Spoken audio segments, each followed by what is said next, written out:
Sama Sama. Toi, tu es en train de te battre pour que tu puisses démissionner parce que tu sais bientôt, on va te déguerpir là où tu es.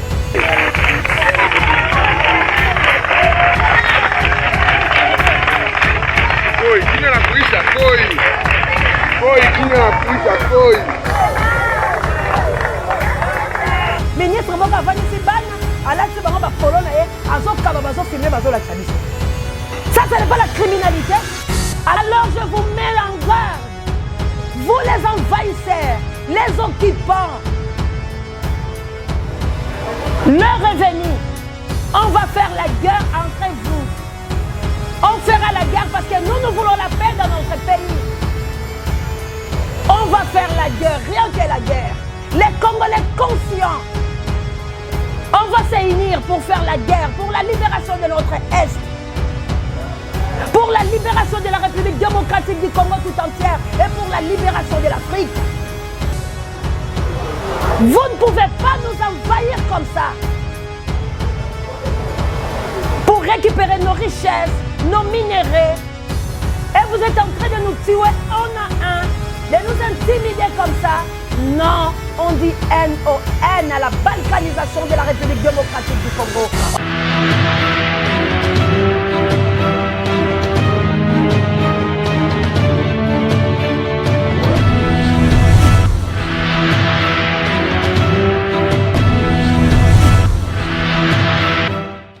Merci Nabilo bato bozwi le bakuya kolanda biso na mokolo lelo na ezui ezali bongo branche moko oto tchana océan du Congo esiko oto zalaka ba peuple congolais esiko oto ngangaka esiko oto tchaka litono na nzete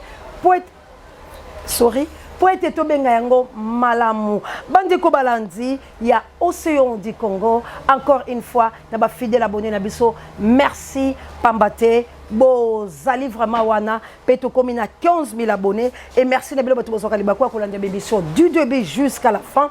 Merci encore une fois na communauté pambate ba examiner ba dossier ba tali ba moni ete chaîne oyezali chaîne ya libération yango nazo bisa papa Alfred na mama Clarisse ete to simba yenda pambate na komona ka makambo c'est la libération de la République démocratique du Congo pambate ba ko lukoseya ba ko kene bipa ibonso kasi loko lezali etinda ya Nzambe poete awa to ko sala mosala ya Jean-Baptiste papa nangai Michael na Flansa yango boko mona ke chaîne na bino bel et bien ezali bongo ya kofungwama. Merci encore une fois na Kabu ya l'homme puissant n'échange pas l'équipe qui gagne poete ma bondeli na biso bonso et jouer rôle et pourquoi pas Judeka adorateur Misape électrique et Pape J directeur de recherche stratégique la biso et puis Sango Mokonzi pareil biso la biso bande ko balandi ta on a ko Sango Mokonzi mingi ko bezali Kabu ya l'homme puissant mais merci na ezui bipai biso na gbadolite la moni bayambi yango bande ko ya gbadolite babengaki na gemena n'en parlons même pas na boteka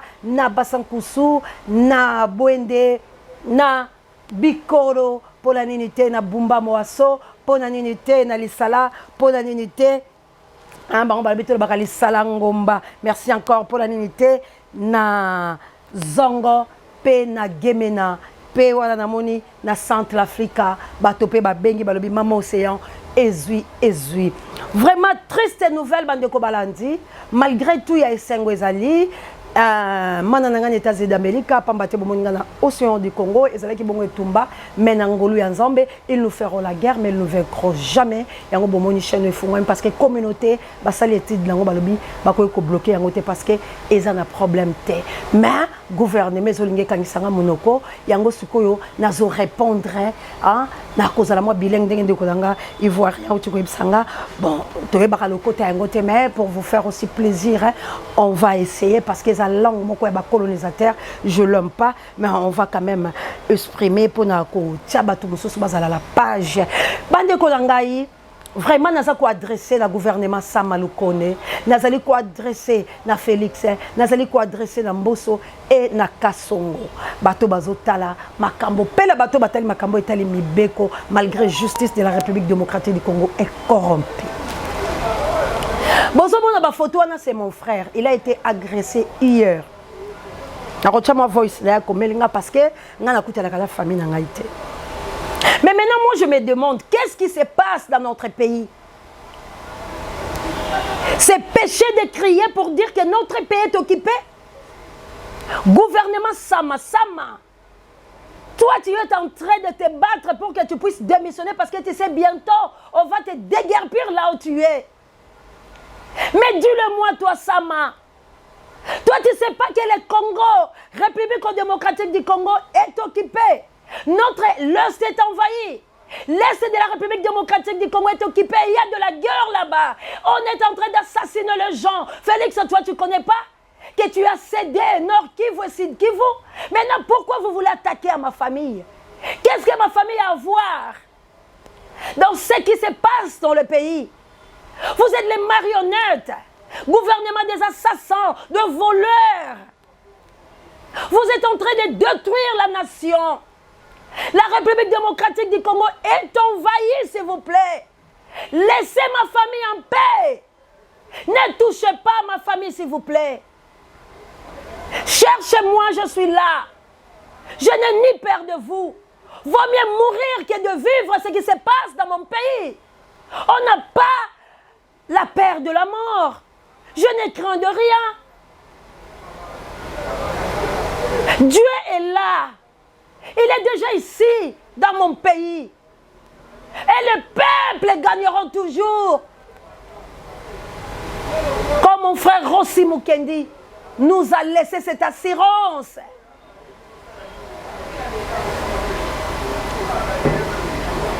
Vous voulez nous assassiner, nous tuer. Attention, attention, attention, ne touchez pas ma famille. Vous les Wewa, République démocratique de Wewa, attention. Le revenu.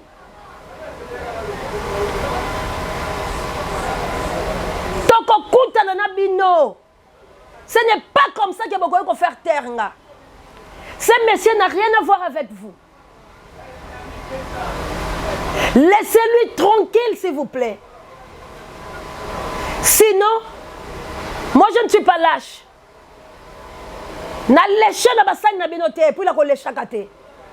C'est là que Dieu qui a le pouvoir, il y a océan, tais-toi et j'obéis.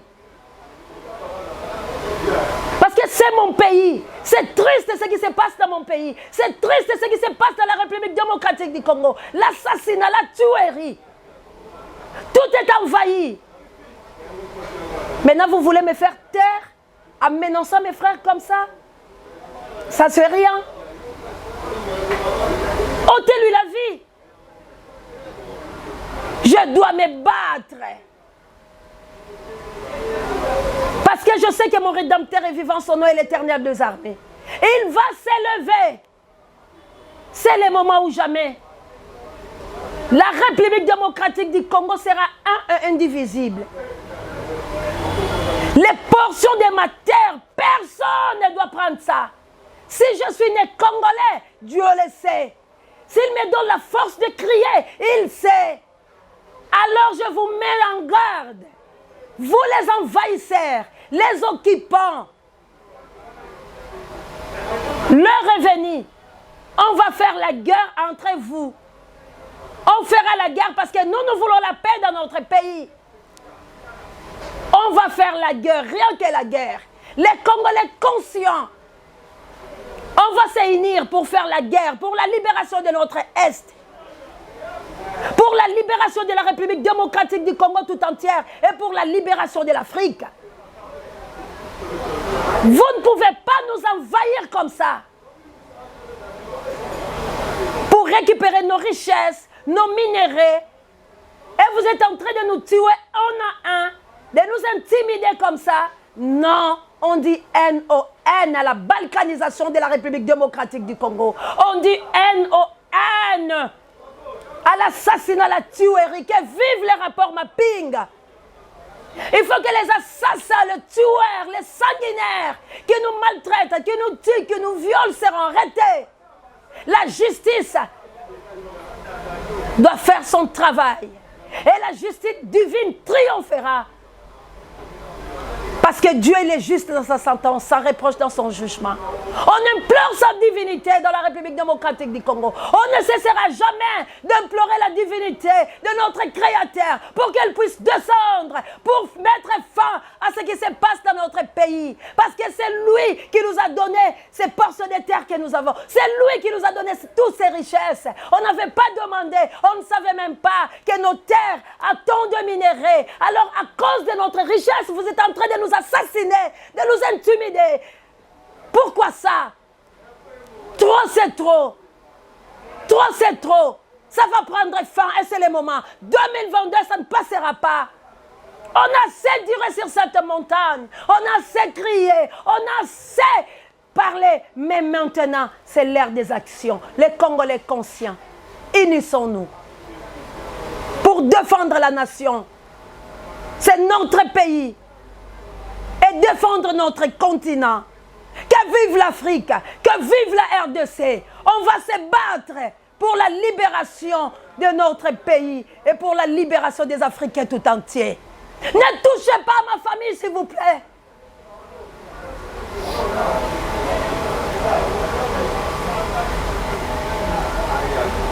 On ne peut pas accepter ça. C'est inhumain. Qu'est-ce qui ne va pas? Vous êtes de bandes de voleurs. Vous nous pillez. Vous nous violez. Qu'est-ce qu'il reste? Vous voulez encore quoi? Qu'on se taise? Qu'on vous regarde en face? Vous êtes en train de nous maltraiter? Vous êtes en train de nous assassiner? On ne peut pas accepter trop, c'est trop. On en a marre. Suivez ce qui s'est dit. De vous révéler des secrets sur Jean-Yves Le Drian. Cet homme que vous voyez ne croit pas en Dieu, mais il se dit chrétien catholique. Il est raciste et il n'a jamais aimé la peau noire. Il a fait trop de mal à l'Afrique. Jean-Yves Le Drian est né le 30 juin 1947. Savez-vous que ce Jean-Yves Le Drian était un jeune coursier du gouvernement au temps de président de Gaulle? Savez-vous qu'il a été secrétaire d'État au temps de François Mitterrand? Il a servi Jacques Chirac en tant que conseiller régional. Il a servi Nicolas Sarkozy en tant que chargé de mission. Il a servi François Hollande en tant que ministre de la Défense. Aujourd'hui sous Emmanuel Macron en tant que ministre de l'Europe. Chers Africains, vous n'avez rien compris? Eh bien on vous explique, ce vieillard au crâne brûlé que vous voyez est comme bibliothèque qui déteste l'Afrique à cause des intérêts de la France. Il a fait tous les postes de l'État. Il a été maire, député, professeur d'histoire et ministre. Il est président du Conseil régional de Grande-Bretagne et membre de la loge maçonnerie.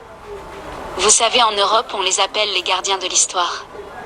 Ce sont eux qui donnent les directives au président et les stratégies de comment piller les ressources de l'Afrique. C'est lui, Jean-Yves Le Drian, qui signe le document de qui tuer et quand. Savez-vous qu'il a signé document de la mort du président tchadien? 2 commandos avaient été programmés, Alain et Cédric, mais c'est Alain qui a tué le président tchadien. Rappelez-vous de Kadhafi, ils ont armé des civils pour tuer Kadhafi. Écoutez la cause. Pourquoi?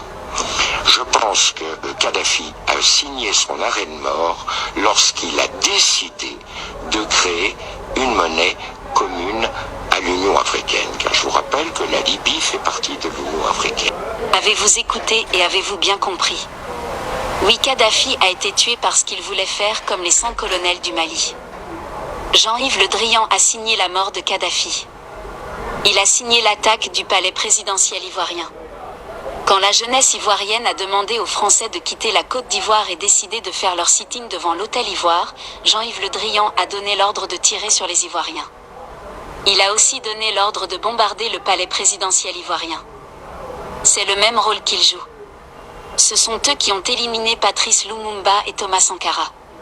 Cette loi est déjà écrite chez eux depuis la colonisation, éliminer tous les Africains révoltants.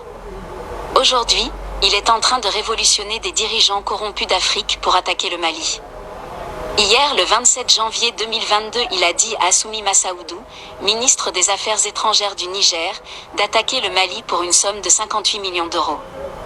Il lui a aussi dit à huis clos qu'il fera de lui le président du Niger bientôt. Mohamed Bazoum ne sera plus président bientôt. Peuple du Niger, levez-vous, Bazoum et son équipe veulent assassiner les 5 colonels du Mali. Les ennemis prêts sont Alassane Ouattara, Macky Sall, Embalo et Bazoum. Dites-leur que Jean-Yves Le Drian ne réussira pas, c'est fini pour la France. Chers Maliens et Maliennes, le réveil de conscience est différent de coup d'État. L'Afrique est fatiguée. Restez soudés et chassez tous les dictateurs corrompus. Madame, monsieur, c'est ici que prend fin notre édition. Rendez-vous à notre prochain.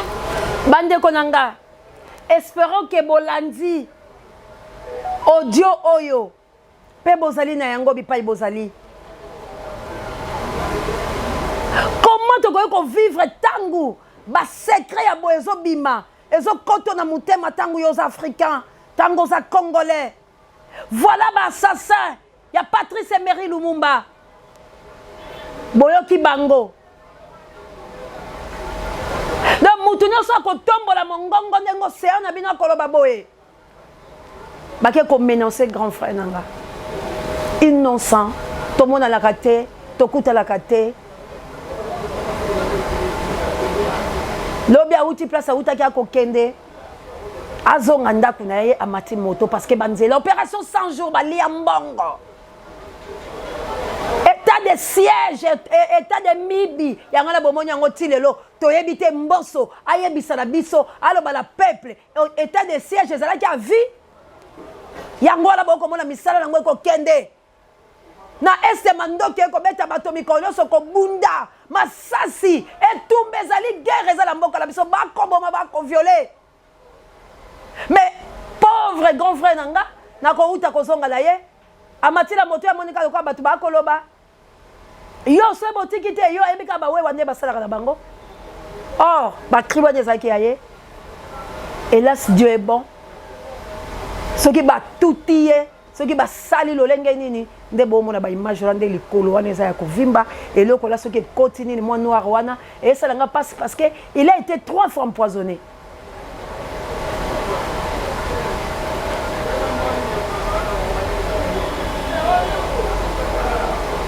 C'est comme ça pays en gobile bolingi to tiki la ngobino pour beaucoup bako distraire biso.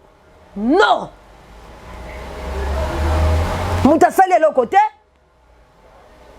Bokei bo menacer ba famille na ye. Est-ce que biso to menacer ba famille? Christian Tshisekedi a commis boss. Est-ce que biso to menacer? Mboka ngo to yela kibino. Mboka ngo to yela kibino. Poka bino bo liaka yango cercle vicieux wana. Na mibi na bino bo escroka kabiso. Mocha vidéo obomo na $100 eloko pamba. Bo lokoti yango wapi? Ministre moko avandi si bana, alati bango ba polo na ye, azokaba bazo filmer bazo lakisa biso. Ça ce n'est pas la criminalité. Alors biloko ba biso to stopper yango te. To sepela kabu ya tchala non.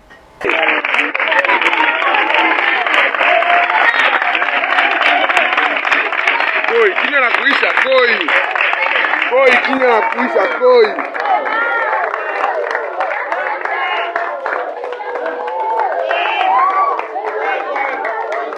Ya tete do, kinya na misa.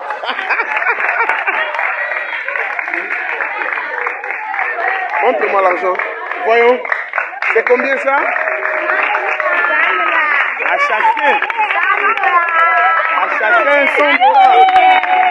À chacun. C'est combien ça? C'est combien? Oh. À chacun. À chacun. C'est la raison pour laquelle la Convention des Congolais Unis soutiendra la candidature de Félix Antoine Tshisekedi Tshilombo en 2023 pour lui permettre de finir ce travail qu'il a commencé en 2019 et qui a été tellement perturbé aussi bien par la pandémie de la COVID-19. Même discours, oyo nzala nzoko lobaki l'époque ya Kabila. Alors bito soutenir Kabila. Parce que ceux qui Kabila qui est lelo, biso to telengani. Bango pe balobi ndenge biso to vanjawa, to ko soutenir Tshilombo, peu importe chèque na ye, peu importe escroquerie na ye, peu importe tuerie na ye, peu importe assassinat na ye, peu importe mboki ya kokende, biso nyoso to tshama boko to soutenir. Alors biso ba Congolais conscients, le peuple Congo. Je suis fier d'être Mongo Mukongo. Dieu savait que Nabota ma Mongo. nazala mongo maintenant que le kobota mala Congo central parce que biso bangala to ba guerrier nakobanga te et puis spirituellement nakoza makasi parce que la Congo centrale ndesika puissance spiritualité eza kolala alobi yozala mutu wana po osaelanga musala parce que sinon me bakanginga monoko la vandi parce que ba menace boy nakoloba te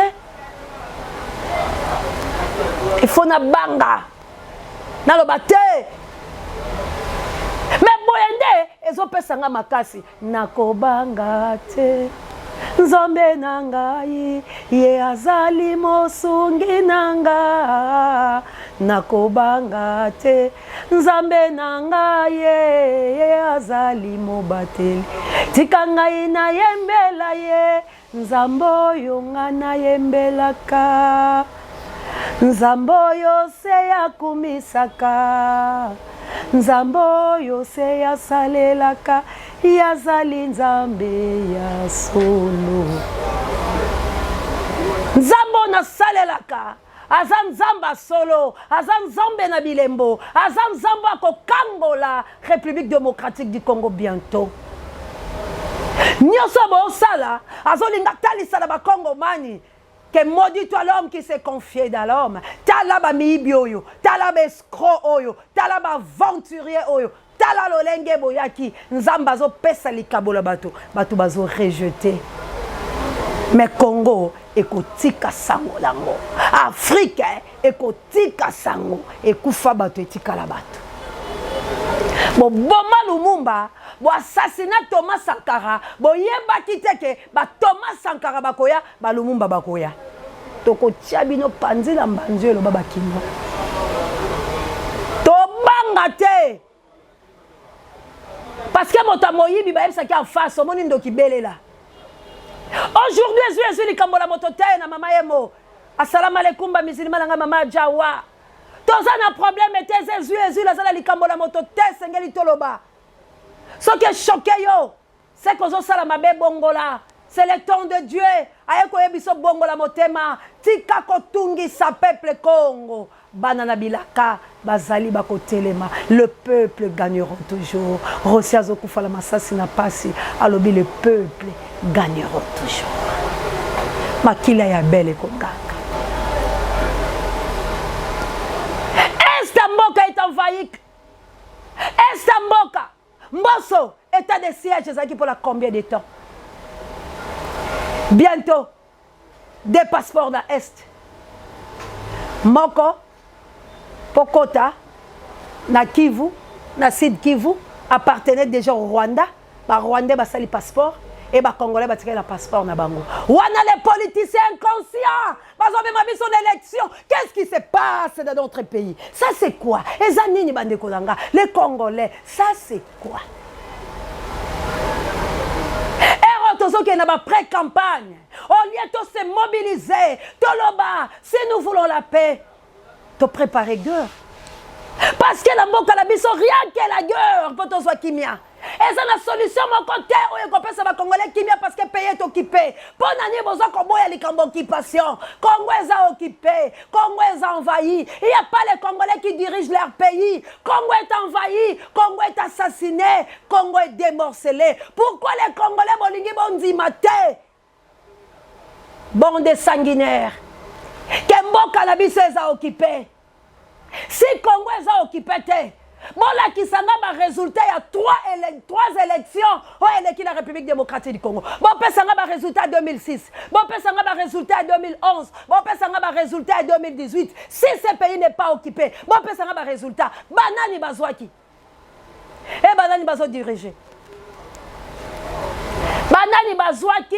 Et banani bazo diriger. Tozo lota, tozo sala semblant, tozo na katia cercle vicieux, yako kosa ba congolais, mondamba ba groupuscule, oh bozo sala, bolingi bo intimider océan ko bangate. Naza océan de la presse congolaise. Et balo e boyambindu. Et balé e boyambindu. Je m'informe, je me cultive. Rien que pour vous informer. Nako éveiller conscience, ya ba peuple Congo. Nako ganga, nako loba, na zamba, na lisobe, na zosala musala Jean-Baptiste. Et Koko Kisama.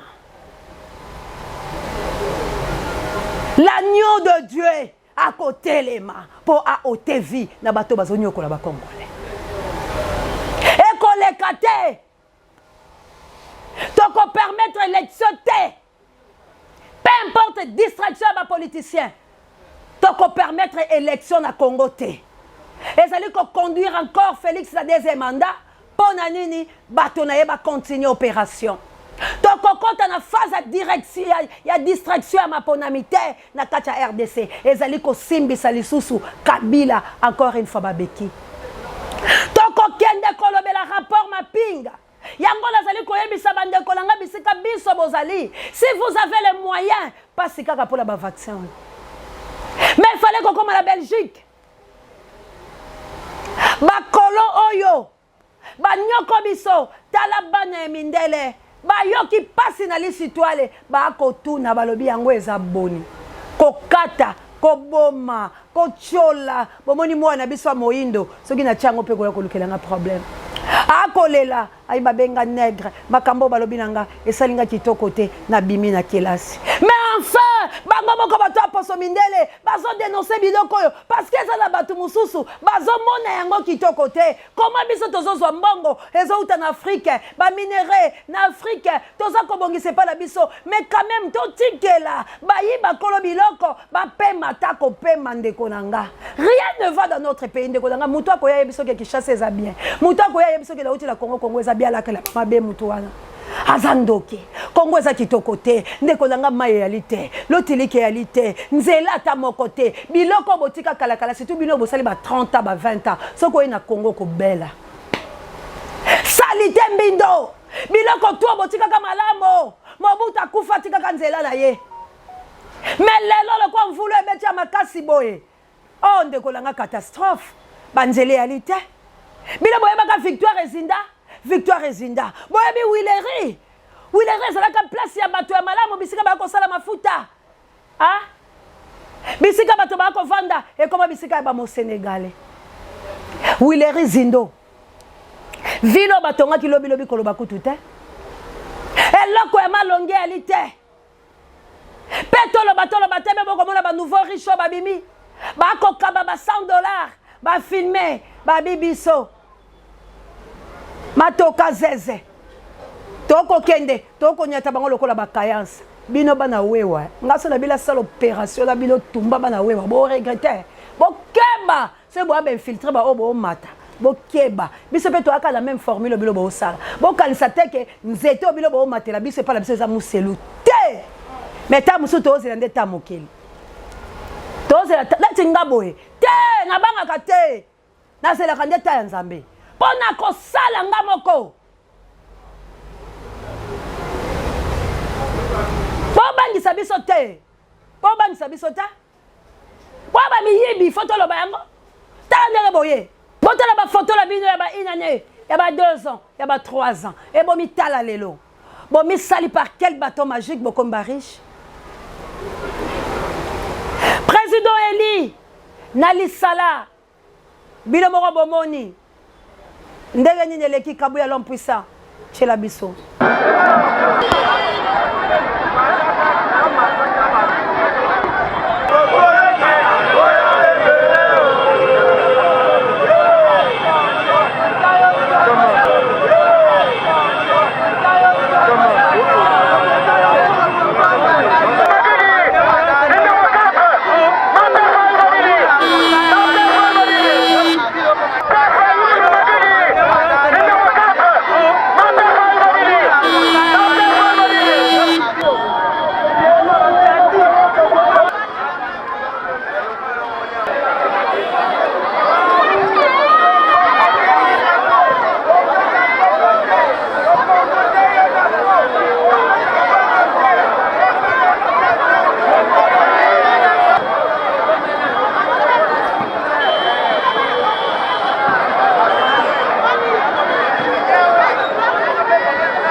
Bandeko na ngai moto akosa bino te.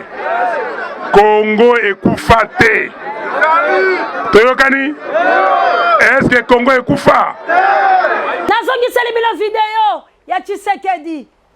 Ndenge nini ezalaki? Tango atamboli, tango komi bisika komaki.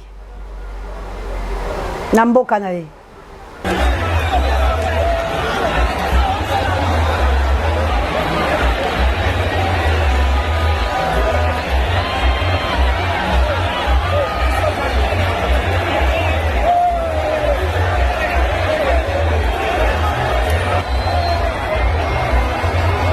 Na tcheli bino affrontement ya Marc Kabunda na décision finale na ye na Jekoko Mulumba oyo azalaki ya Kabila lobby sur quel bâton magique le papa langa wana directement comme Tshisekedi me dit ça.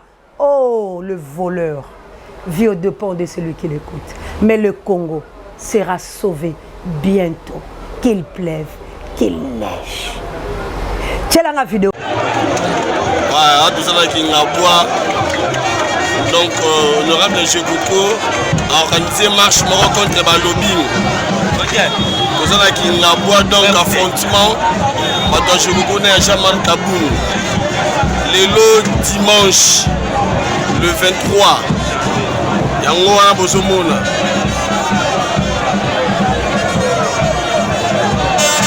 Jekoko est à la carte.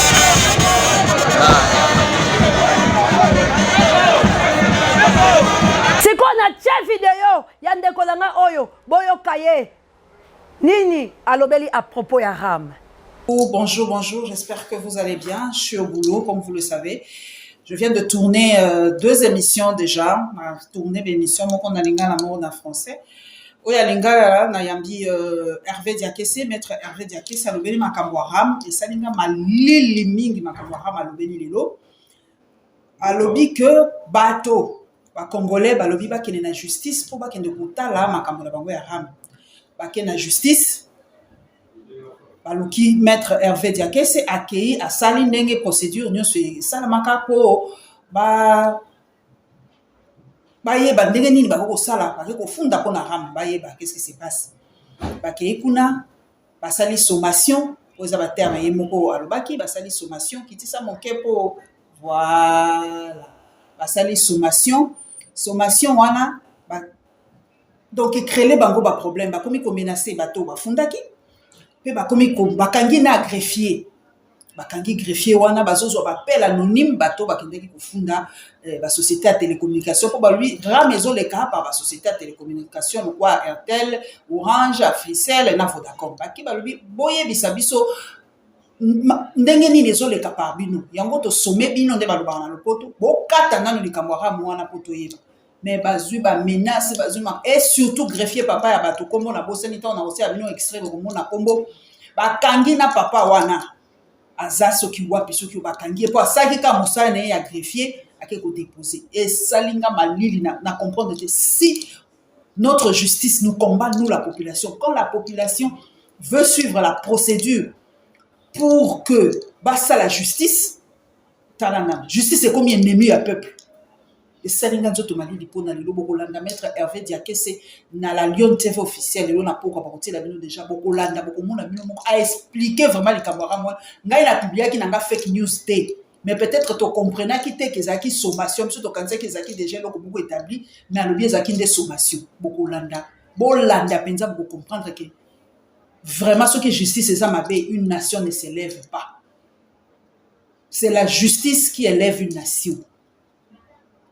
Justice so comme ennemi à peuple eza isuma la monté bolanda penza la Lyon TV officielle le boko yoka penza makanisi nyonso ya maître Hervé Diakese ba libérer tata bato greffier bato ba libérer ye tokotanga na kombo ya ba congolais nyonso ba ko menacer ba nyonso ba ki courage ya ko kende ko funda tokotanga ba kombo na bango po to protéger bango to lingite ba ndeko la biso to ka lobi ba o to moni ebembe boyo to moni bo peuple congolais ceux qui n'a publié ba ezili kambola motote na panza na sasa na loba sikona lingi na loba boye bachelanga video ya makambo eleki na este la mikolo eleki botala la Goma botala na Butembo botala na Sud Kivu botala na Nord Kivu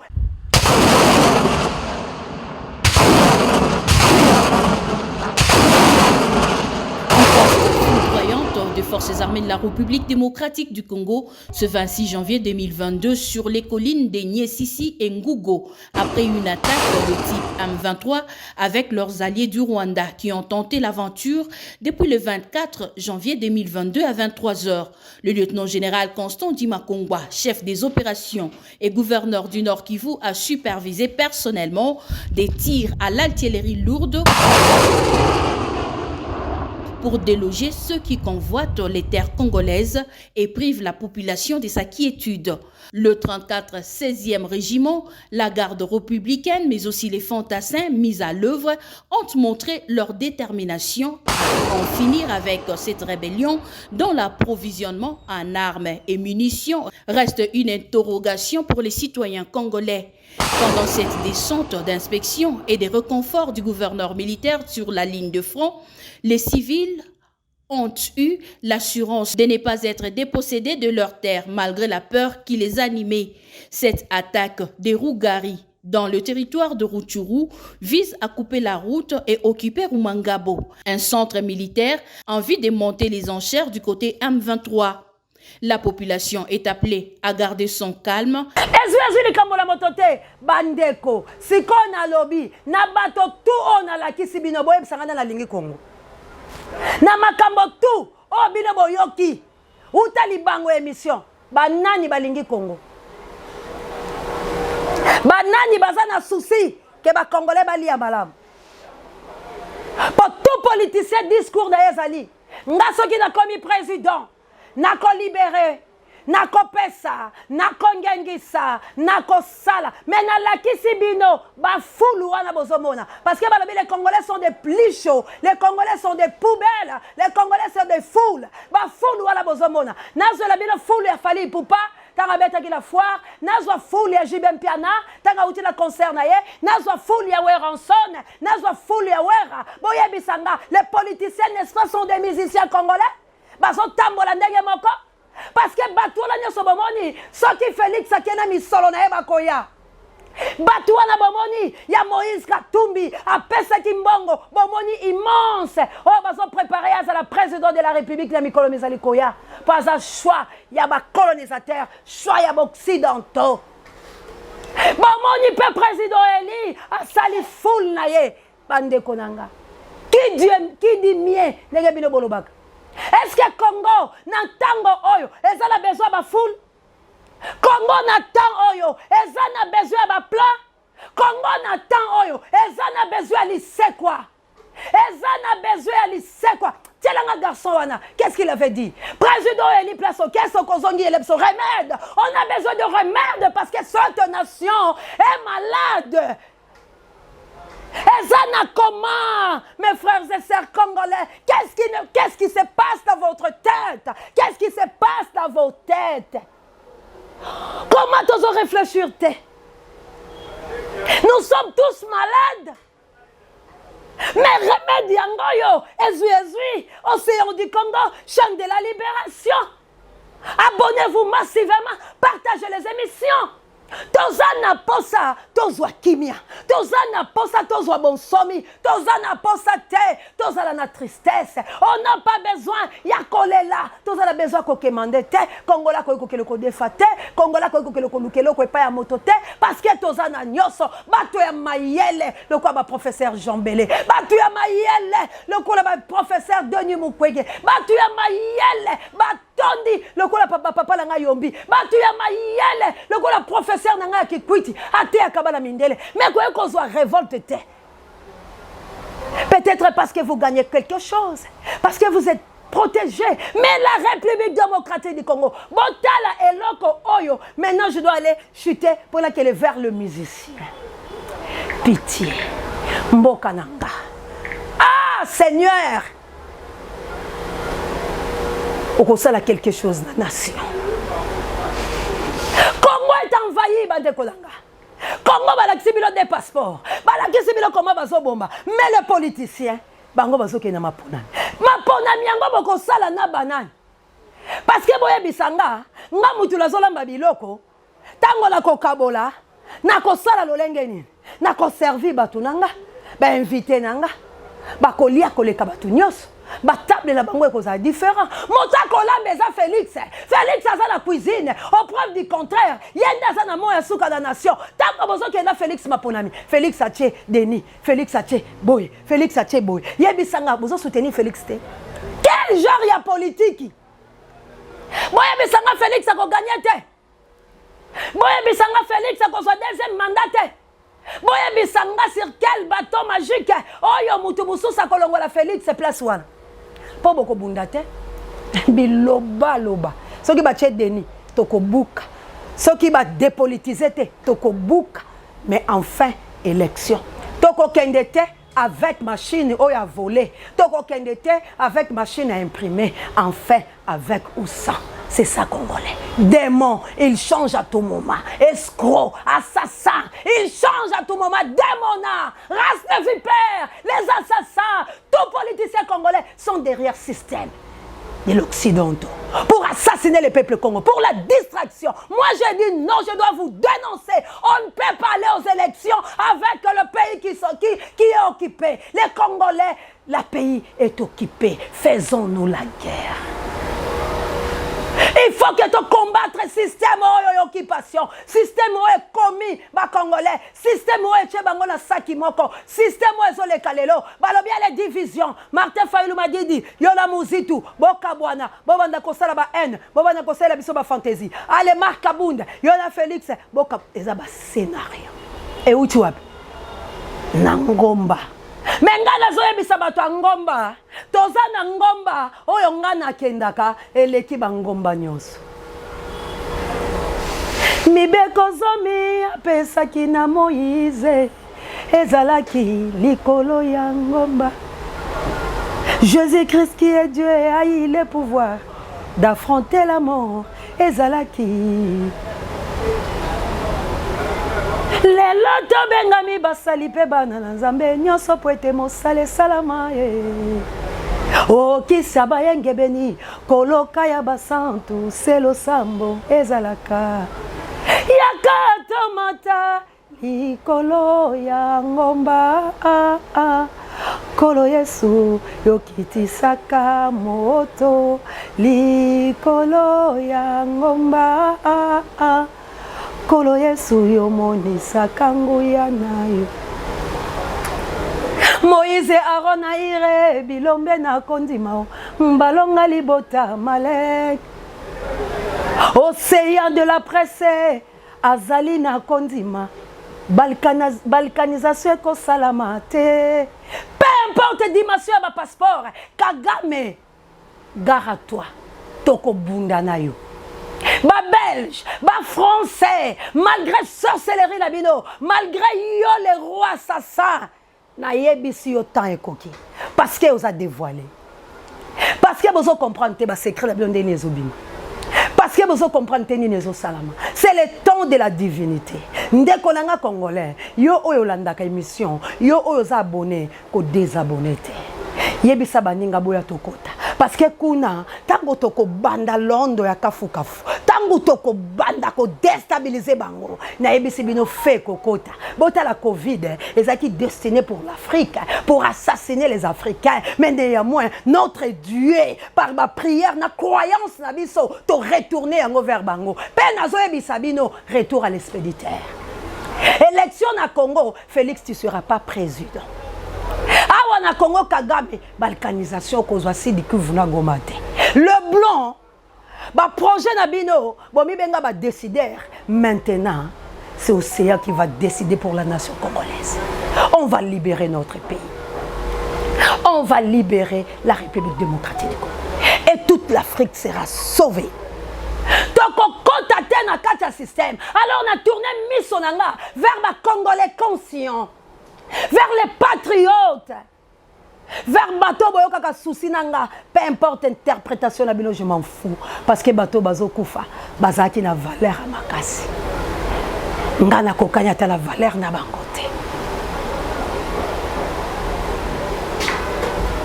tout élément to prendre conscience to bunda to tika ba politicien ba sala musala na bango oyo batindeli bango ya déstabilisation na République démocratique du Congo ya kolongola biso na ba idée malamu po ete totikala kaka koyemba jalelo tubanjilangani eloko babandaki koenvie pa Mobutu babandaki komona roi d'Isaïe comment il vivait lolenga bandaki kotambola lolenga azalaki mais bazwi échec parce que bakopie eloko la licté parce que Mobutu atikali egala ye moko parce que mwana mama ye mo abeta liboso ya bamindele alobi mon pays le Zaïre n'est pas un pays du tiers-monde, c'est un pays à la voie du développement. C'était là mon Mobutu qui osait devant le blanc. Mais ma président tout marionnette, peu importe, Mosé Laurent Désiré Kabila, conscience à l'obi non, vaut mieux la mort que trahir la patrie. Sans et lobby. Mais le reste, vaut mieux ventriskil. Les Congolais mères, Congo Koufa, n'est pas si bomi yango. Et biso to lobby, Congo est malade. Et Zana Katia Koma, Congo est kosekwa. Tango est kosekwa, plan ya diable et kozala envahi. Yango nazo bisa bana na Nzambe, bo désespéré.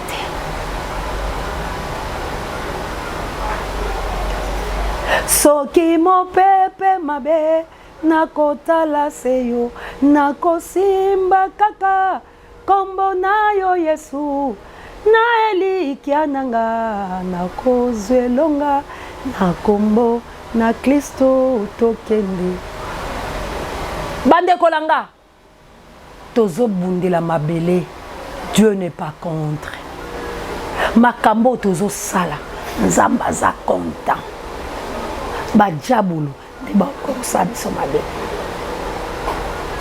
mais gloire à Dieu, mon frère n'est pas mort. Et moyen à tambola ce que ezate, pas pénaliser moyen qui ne me salezate, avant de l'andaku, c'est sa plan. Il y a Bande Konangai, il y a IDPS.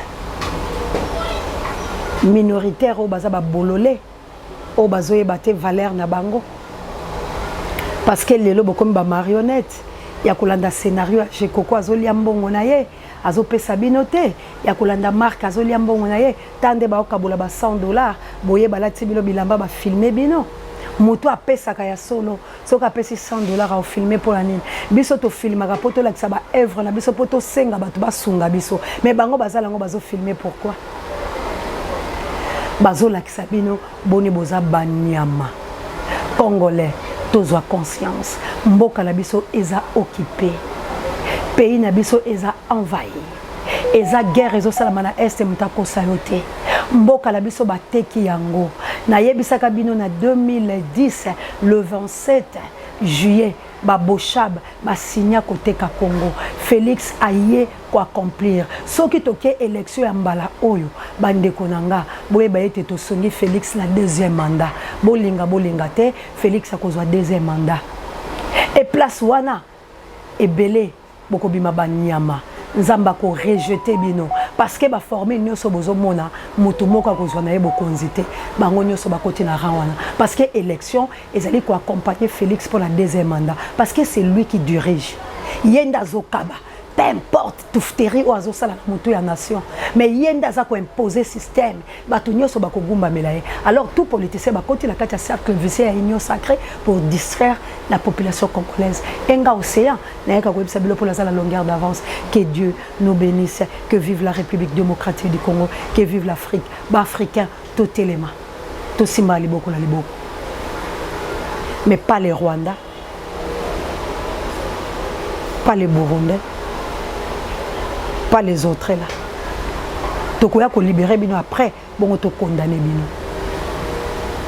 Mais yo messieurs, oyo assassinat Lumumba, na nzela na yo obomi Kadhafi, na banzela na yo obomi ba Thomas Sankara, na banzela na yo obomi mais boye barake mabeko ela bino bientôt la ko dénoncer moto o na nzela na ye baboma ki papa Ngbanda parce que dossier ngo c'est comme la mesa na bandai ko sala ba investigation parce que na loba na be preuve à l'appui pour l'OBP toko ke na justice mais l'assassin de papa Ngwanda sera connu bientôt. Bon, mon Congo ndenge ezotambola.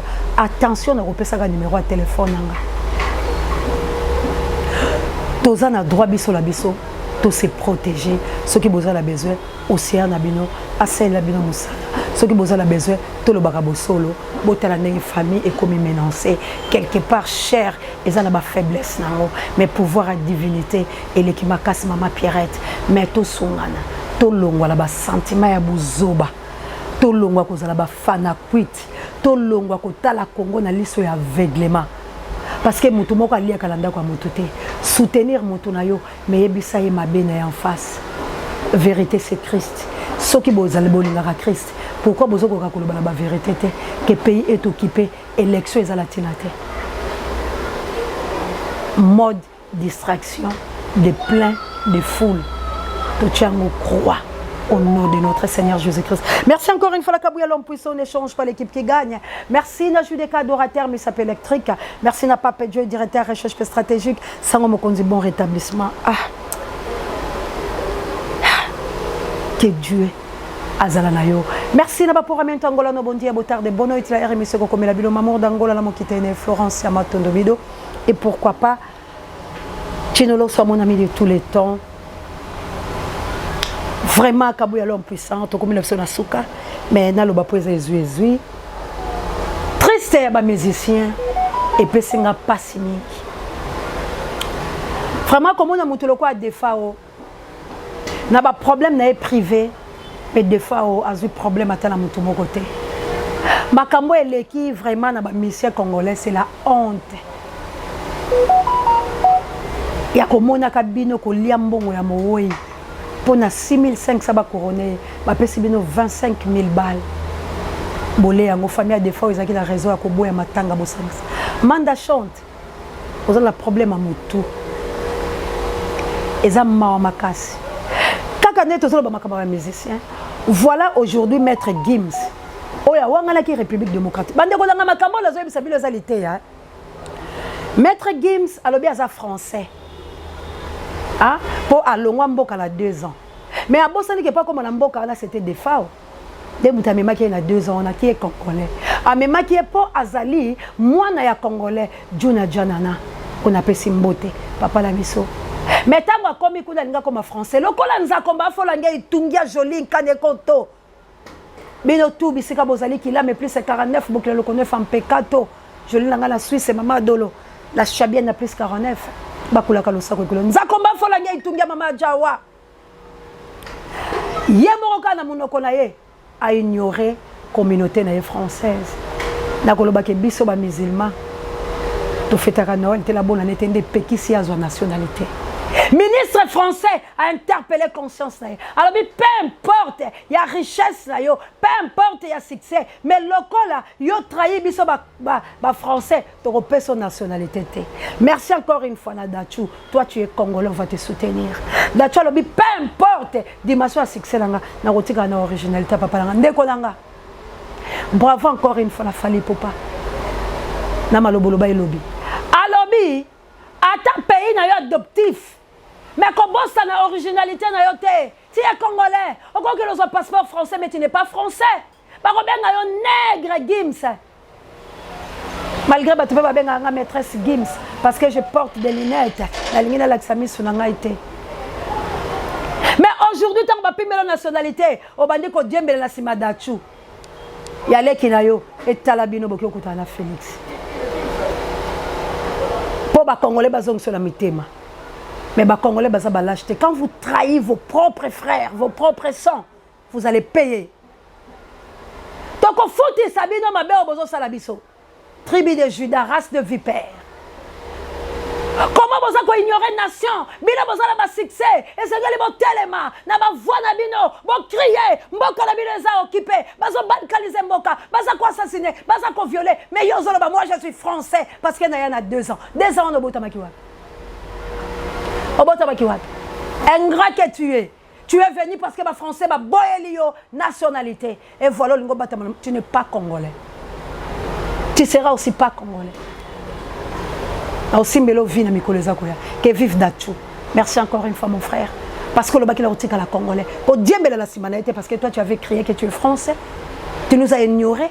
Mboko eza na minéré, mboko eza na kita, mboko ezwi bino, boke konso mayele, pa bozonga, batu basoya ba puiser awa, bake konso mayele, ba botoli biso, ici na colta ngwa na Rwanda, ba bimi première productive à colta, baza na ngote, biloko na yo, français za de loko nini, français za de loko nini, français ko yiba l'Afrique, français za de loso to kateli bango pena mondelo, que vive les Maliens, que vive la République démocratique du Congo, que vive les Africains, to katela bango mindelo, bango ba konsulter l'otili ka malonga. Bazanango, moi je suis français. Ceux qui français, mon cas, sont détruire. Mais le comme français, bah au salabis. Mais yo congolais. Que Dieu nous bénisse. Merci encore une fois. Na papa Alfred, na maman Clarisse. Merci encore une fois.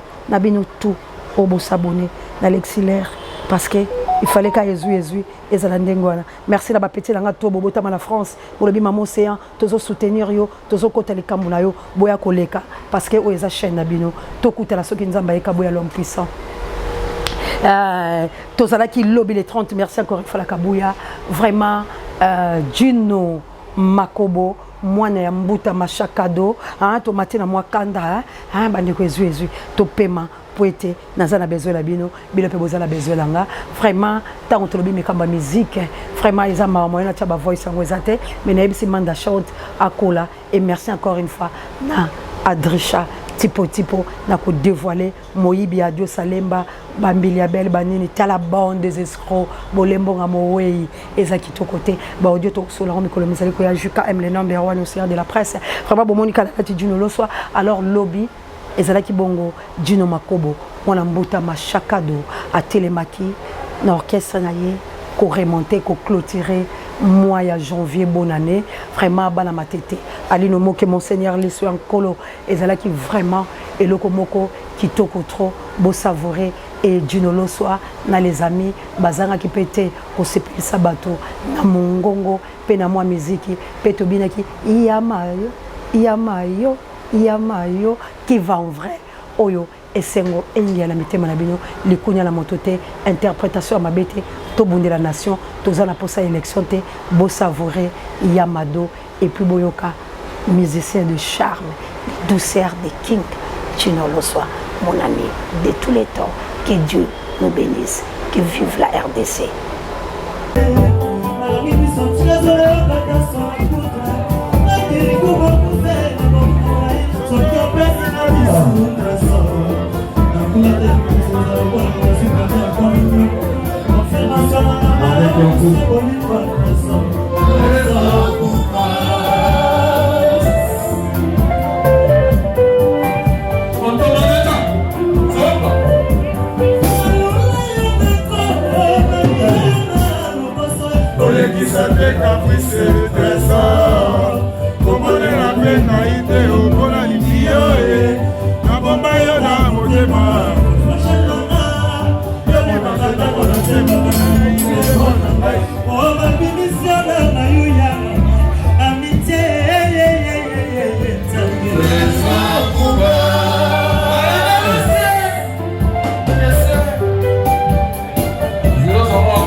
Oh, parlez, voilà, oh, fais la maille. Leader, il y a bien un leader.